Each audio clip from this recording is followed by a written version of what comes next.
Segundo livro das Crônicas, capítulo 33, versos 1 a 9. Acompanhe a leitura da santa e inerrante palavra do nosso Deus.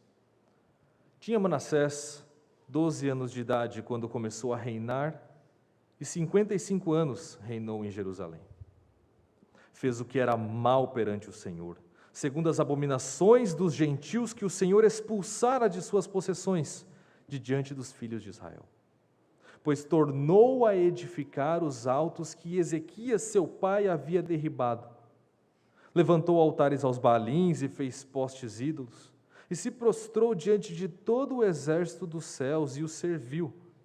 Edificou altares na casa do Senhor, da qual o Senhor tinha dito: em Jerusalém porei o meu nome para sempre. Também edificou altares a todo o exército dos céus nos 2 átrios da casa do Senhor. Queimou seus filhos como oferta no vale do filho de Inom, adivinhava pelas nuvens, era agoureiro, praticava feitiçarias, tratava com necromantes e feiticeiros, e prosseguiu em fazer o que era mal perante o Senhor, para o provocar a ira.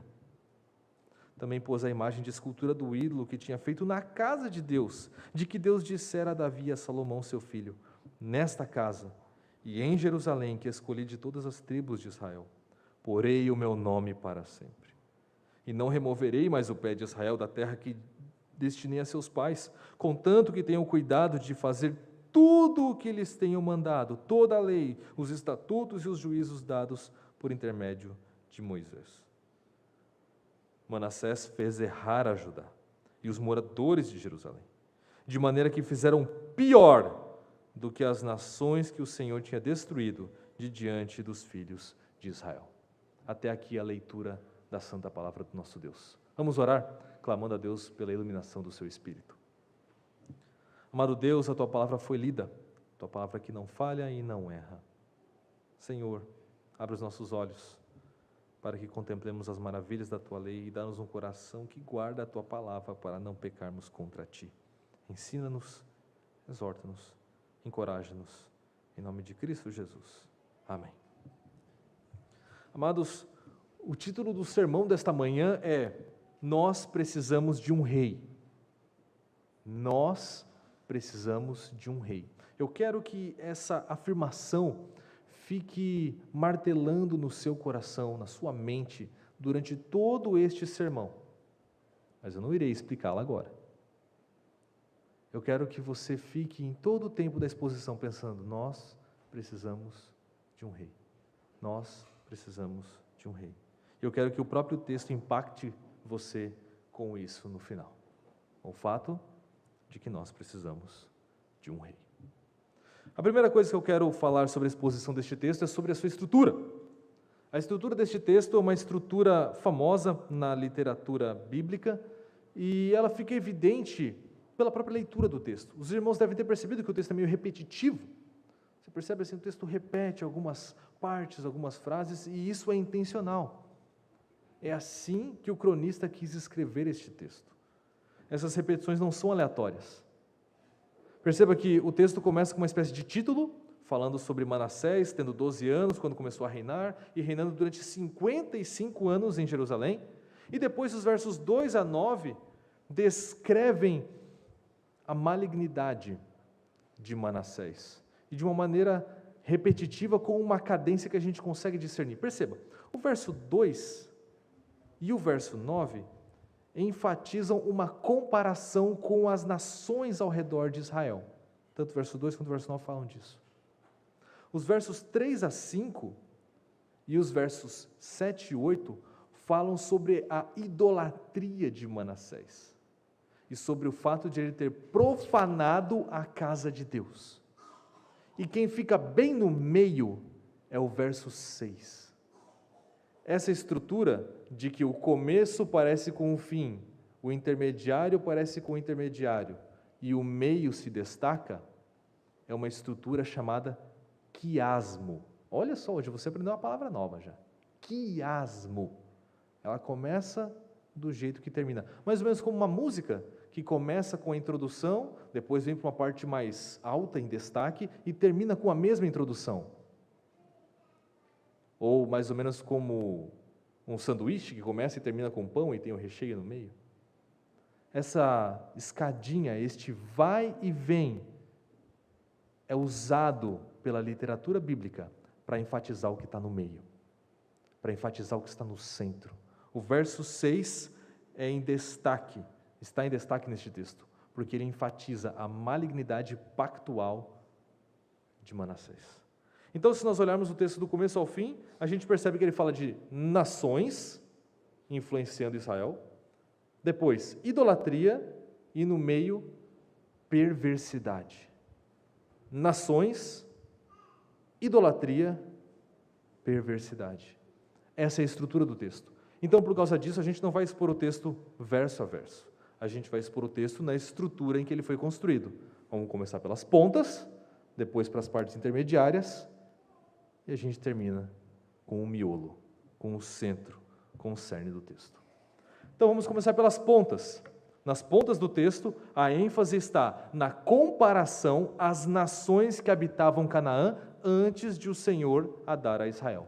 A ênfase das pontas está na influência. Os irmãos conhecem a história da Escritura Sagrada. Deus prometeu a Abraão que daria a ele uma terra em possessão. A sua descendência seria escrava em terra alheia, foi escrava na terra do Egito, ficaria 400 anos lá, depois sairia. Quando eles saíram, liderados por Moisés, atravessaram por 40 anos o deserto e depois chegaram à beira da terra de Canaã, que era habitada por outros povos, queneus, quenezeus, cadmoneus, heteus, heveus e assim por diante. O povo, então, saindo do Egito, recebe de Moisés uma ordem clara em Deuteronômio 7. Diz assim a palavra de Deus: quando entrarem na terra, destruam as nações que estão lá. Não façam aliança com eles, nem se casem com eles, porque eles farão vocês se desviarem de mim para servir outros deuses. Será que o povo obedeceu à palavra de Deus? Não, a gente sabe que não. Lemos os livros de Josué e Juízes e percebemos isso claramente. E é por isso que o anjo do Senhor então fala ao povo, e isso está registrado em Juízes 2, libertei vocês do Egito, lhes dei a terra, ordenando que não fizessem aliança com os povos daqui, derrubassem seus altares, mas vocês não obedeceram a minha voz. Vocês fizeram exatamente o contrário. E aí o Senhor diz ao povo: não expulsarei mais aquelas nações daqui. Eles serão seus adversários. E os deuses deles serão uma armadilha para vocês. Quando nós lemos o restante do livro dos Reis, e também o livro das Crônicas, nós percebemos exatamente isso. De fato, lá em Juízes no capítulo 3, isso já começa a acontecer. Um desses povos de Juízes capítulo 3, que começam a influenciar Israel para cultuar os seus deuses, eram os povos sidônios. Sidônios apareceu na nossa liturgia. Os povos sidônios eram povos que habitavam ao norte de Israel e as suas mulheres foram esposas de Salomão. Adivinha quem mais era de Sidom, era dos povos sidônios? Jezabel. Jezabel era filha dos sidônios. E ela foi esposa de Acabe. Acabe, que é o pior dos reis, do reino do norte de Israel. De fato, a Escritura diz que nunca houve ninguém igual a Acabe, que se vendeu para fazer o que era mal aos olhos do Senhor, porque Jezabel, sua esposa, o instigava. A influência desses povos perverteu o coração do povo de Deus e levou o coração do povo de Deus a se voltar para os ídolos e para a perversidade desses ídolos. Assim também com Manassés. Ele fez o que era mal perante o Senhor, diz o verso 2, segundo as abominações dos gentios que o Senhor expulsará de suas possessões de diante dos filhos de Israel. Nós temos aqui o rei de Judá agora, o filho de Davi, fazendo aquilo que é mal, como faziam as nações que habitavam lá. Amados, nós não podemos nos colocar em julgo desigual com os incrédulos. Isso não significa que a gente não pode conversar com eles, nem ser amigo deles, nem se associar com eles. Isso significa que nós somos o povo de Deus e que nós dispomos da palavra de Deus. Mas eles não. O jugo desigual se configura quando nossos amigos incrédulos que não têm a palavra começam a influenciar-nos para que nós, nos colocando em aliança com eles, começamos a imitá-los, a pensar como eles e agir como eles. Seus amigos incrédulos não têm a palavra. Os influencers e youtubers incrédulos não têm a palavra. Se nós, por causa disso, então, começamos a querer nos parecer com eles, começamos a olhar para as coisas que eles falam, para as coisas que eles publicam, para as coisas que eles filmam e desejar aquilo, e cobiçar aquilo, e dizer, essa é a vida que eu queria ter, ou então, esse é o pensamento que eu tenho também. Nós estamos começando a ser influenciados por servos de outros deuses, por pessoas que não pensam segundo a palavra, por pessoas que pensam segundo a sabedoria deste mundo. Se seguimos o seu estilo de vida, estamos seguindo o estilo do mundo. Se abrimos o coração para eles, estamos querendo ser aconselhados pela sabedoria do mundo. Se nos casamos com eles, estamos nos entregando corpo e alma a pessoas que pertencem ao mundo, a inimigos de Cristo. Então, meus irmãos, esta influência que é tão comum começa a adentrar a igreja. E nós percebemos isso. Eu não tenho redes sociais, não pelo menos as do momento, mas pelas poucas coisas que a gente às vezes ouve na igreja, ou ouve em conversações próximas à igreja, ou vê no status do WhatsApp ou em outros compartilhamentos, a gente já percebe que nós estamos suscetíveis a isso. Nós, aqui dentro, estamos suscetíveis a sermos influenciados pela cultura do mundo. Sejam sábios, irmãos. Não acreditem que tudo aquilo que você lê nas redes sociais, ou em páginas de autocrescimento, autocuidado, ou análise política, sejam verdadeiras e boas, e muito menos neutras. Não acreditem em toda frase bonitinha, com uma foto de fundo, para você republicá-la. Julguem tudo pelas Escrituras. Tudo. Julguem tudo o que vocês lerem, ouvirem pelas Escrituras. Procurem pessoas que sejam referência de piedade. Procurem pessoas que sejam referência de amor ao Senhor e se associem com essas pessoas, caminhem com essas pessoas, imitem essas pessoas, busquem aprender dessas pessoas, abram seu coração para essas pessoas, caminhem com elas. Procure essas boas influências na palavra para ajudar você a enfrentar as más influências que há no mundo. Encham-se de boas influências e não permitam que os ativistas da sabedoria deste século ganhem o seu coração e formem a sua mentalidade. Então estas são as pontas do texto. O texto começa com isso, com a influência das nações sobre o povo de Israel. E depois de falar da influência, o texto começa nas partes intermediárias a falar da idolatria. Os versos 3 a 5 falam sobre os altos e os altares e as profanações na casa do Senhor. E os versos 7 e 8 falam igualmente desses altares, imagens de escultura e profanações da casa do Senhor. Como nós expusemos antes, o grande perigo que Deus havia alertado o povo de Israel é: se vocês não destruírem essas nações, se vocês se derem em casamento com elas, elas vão perverter o seu coração e vão levar vocês a cultuarem outros deuses.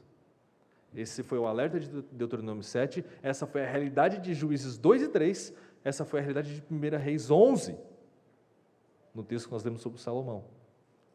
Esta foi a realidade em Acabe, lá em Israel, e esta foi a realidade em Manassés, aqui em Judá. Nós percebemos que Manassés, no verso 3, é dito como alguém que tornou a edificar os altos que Ezequias, seu pai, havia derribado. Manassés é filho de Ezequias, neto de Acás. Acás foi um rei muito mau, Ezequias foi um rei muito bom. Ezequias foi um rei comparável ao rei Davi, um rei muito elogiado nas Escrituras Sagradas, que reformou o culto a Deus, reformou a casa do Senhor, que derrubou altares, derrubou altos, destruiu postes ídolos, ele limpou Israel da idolatria. Manassés é filho dele. Manassés desfez tudo aquilo que ele fez.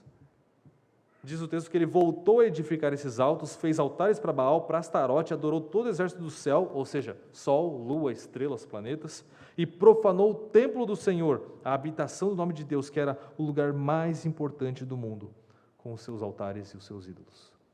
Manassés foi, pela influência, conduzido à idolatria e desfez tudo aquilo que o seu pai fez.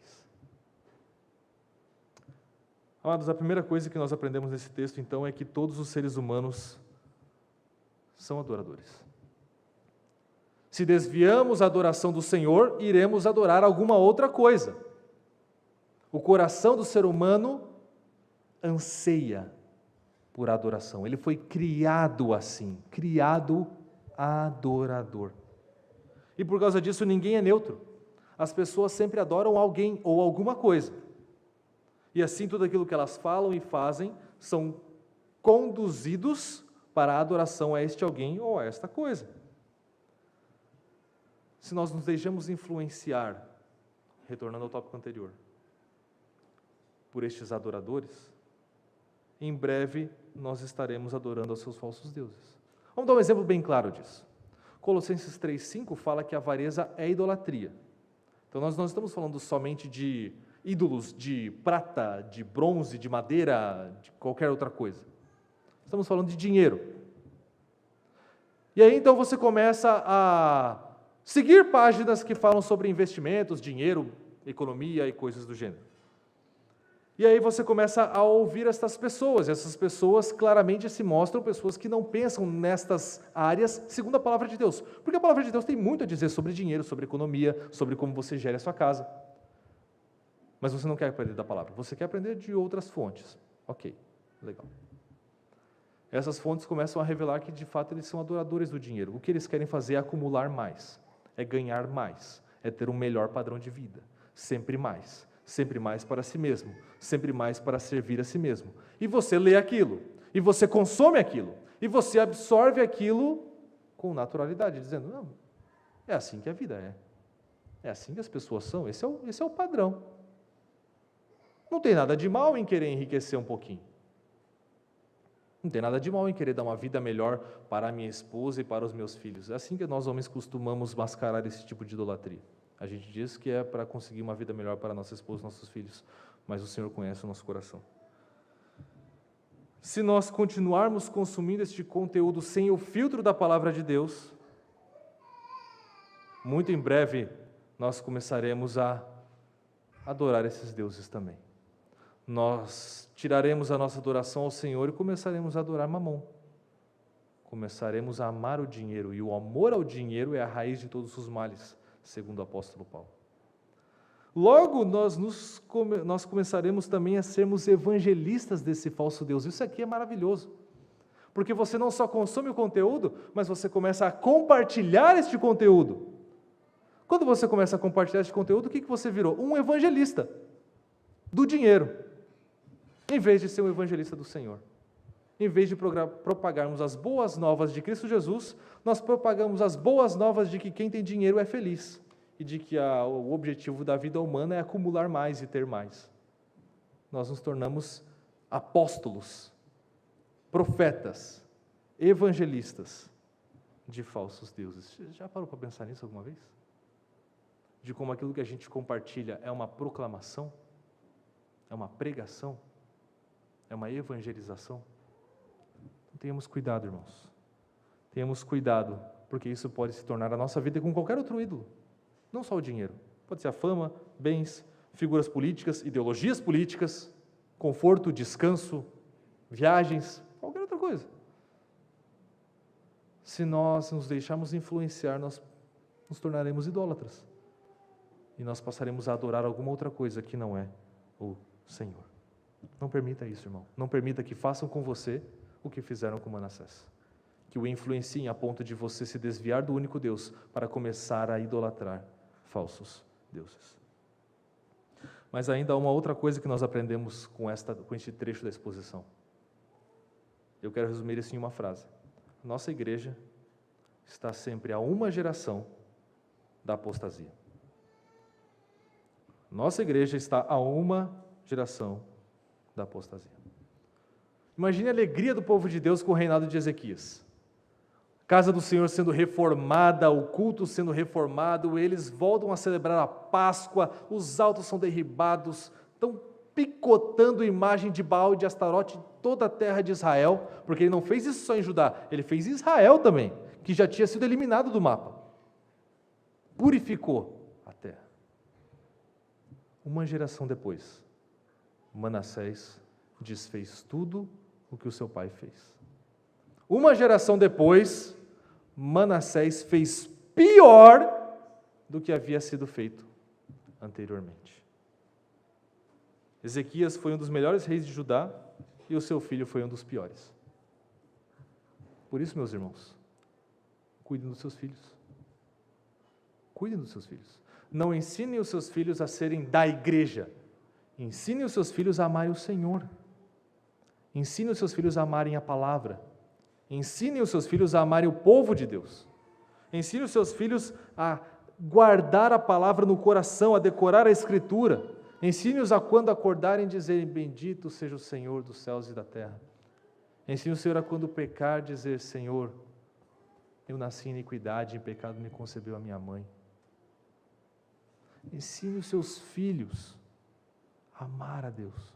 Não seja aquele tipo de pai que deixa o filho solto, traz ele no domingo, mas durante a semana não pastoreia o seu coração, não traz a palavra ao seu coração, não traz as Escrituras para a sua casa, e depois fica se perguntando, mas eu criei ele nos caminhos do Senhor, o que foi que aconteceu?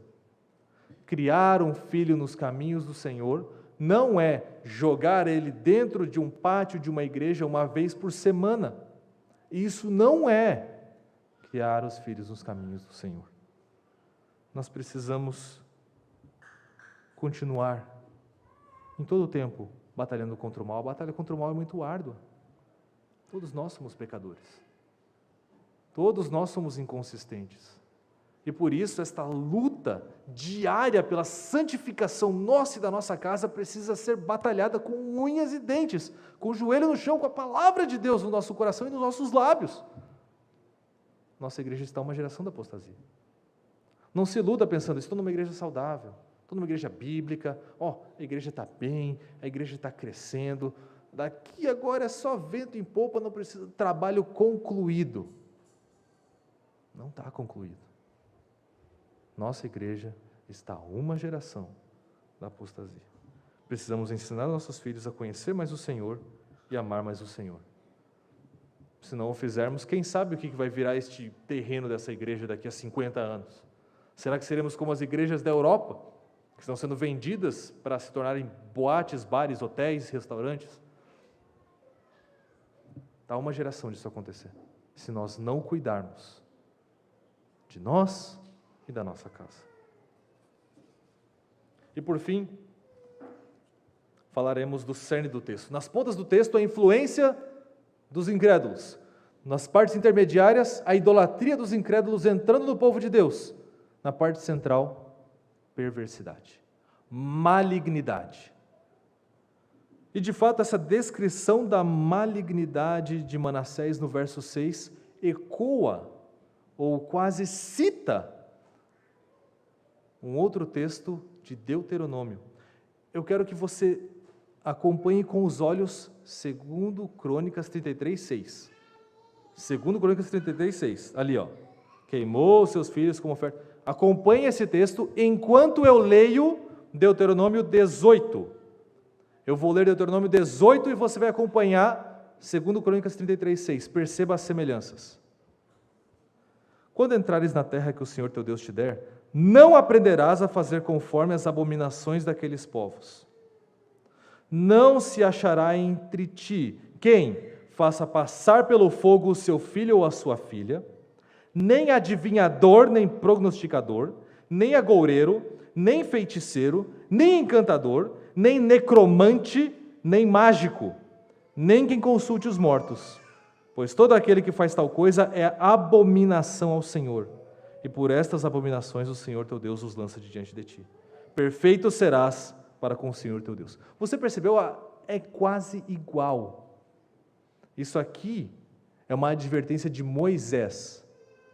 E o cronista está registrando a vida de Manassés para dizer: Manassés é a consumação máxima daquilo que Moisés falou para a gente não ser.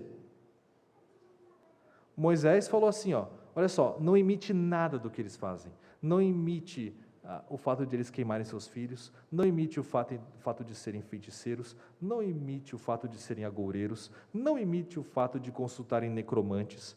Pois bem, não façam nenhuma dessas coisas. Manassés fez todas, 100% delas. Manassés é o clímax da perversidade, o clímax da quebra pactual da lei de Deus. E perceba que há um detalhe no verso 9 que eu deixei passar no começo da exposição, porque eu quero enfatizá-lo agora. O verso 9 não diz que Manassés fez pior. O verso 9 diz que Manassés fez errar a Judá e os moradores de Jerusalém, de maneira que fizeram pior do que as nações que o Senhor tinha destruído. Manassés não é simplesmente aquele que faz o mal. Manassés é o rei de Judá, o cabeça do povo, que, portanto, leva o povo a fazer o mal, a fazer a sua perversidade. É por isso que o título do sermão é: Nós precisamos de um rei. Neste texto, nós somos o povo. A malignidade de quem reina sobre nós se tornou a nossa malignidade. A queda reduziu o gênero humano a um estado de pecado e miséria. E este estado de pecado e miséria é a manifestação do império das trevas que impera sobre todo pecador, cujo imperador é Satanás. É assim que Paulo escreve a Timóteo. Paulo fala a Timóteo que aqueles que se opõem ao Evangelho são pessoas presas nos laços do diabo, tendo sido feitos cativos por ele para cumprirem a sua vontade. Jesus havia dito isso também aos que se lhe opunham, dizendo: Vós sois do diabo, que é vosso pai, e quereis satisfazer-lhe os desejos. Pecadores nascem sob um rei, e este rei é Satanás. São filhos do diabo, dominados pelo imperador do império das trevas, e, portanto, se tornam imitadores e servos desse imperador, que rege-os pelo pecado e pela morte. Nós não podemos, e nem mesmo desejamos, nos libertar sozinhos desse império. Por isso que nós precisamos de um rei. Precisamos de um rei bondoso que nos resgate do império das trevas. Precisamos de um rei poderoso que nos liberte da adoração ao pecado. Precisamos de um rei justo, reto e perfeito para nos ensinar o caminho da retidão e da perfeição. Precisamos de um rei que seja a exata expressão do caráter de Deus, e não como Manassés, que é a exata expressão do caráter das trevas. Precisamos de um rei que será o nosso cabeça, o nosso representante, o nosso Senhor, o nosso pastor. E quem é esse rei? Descobriremos na semana que vem. Por enquanto, eu quero que você fique com isto martelando no seu coração. Nós precisamos de um rei. Eu não consigo me libertar sozinho do império das trevas. Eu preciso de um rei. E domingo que vem nós falaremos mais de como Deus graciosamente providenciou este rei para o seu povo.